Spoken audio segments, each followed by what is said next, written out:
the peaceful transfer of power from one freely elected president to the next. I committed to President-elect Trump that my administration would ensure the smoothest possible transition, just as President Bush did for me. I won't stop. In fact, I will be right there with you as a citizen for all my remaining days.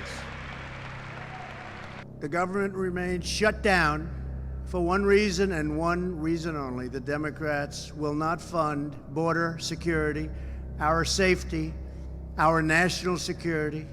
But one way or the other, Mexico will pay for the wall. We're right now negotiating NAFTA. The partial shutdown of the federal government. Lawmakers failed to reach a deal to fund about 1/4 of the federal government Friday because President Trump is insisting on $5 billion in funding for his border wall. The longest government shutdown in U.S. history, 22 days. Those 800,000 federal employees starting to feel the pinch, about a third of them missing their first paycheck on Friday. The partial shutdown. The longest government shutdown.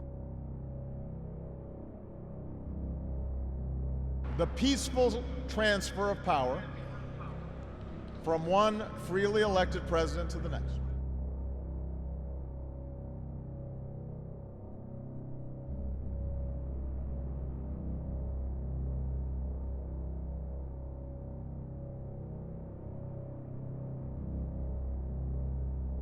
Administration's unlawful immigration orders earlier this year, President Obama is laying out a responsible 24-month phase out. President Trump. Staffing shortages at the TSA are getting worse as more workers impacted by the shutdown call out sick. Chris Van Cleve has the latest. The government shutdown is starting to have real impacts for people flying out of major U.S. airports. The number of sick calls by TSA screeners spiked over the weekend. Today, it was more than double what it was a year ago. 4 big airports, Atlanta, Miami, Washington Dulles, and Houston Bush Intercontinental, have all made changes due to TSA staffing issues.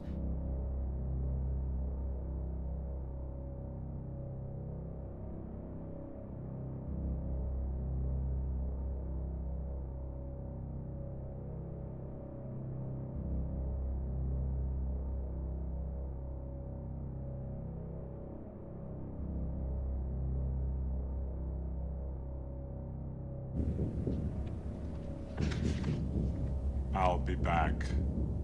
I'll be back. The next time I'm back, I may not be wearing a suit.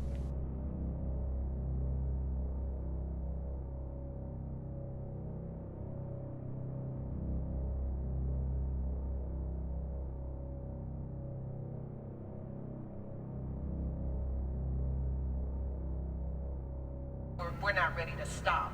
I won't stop.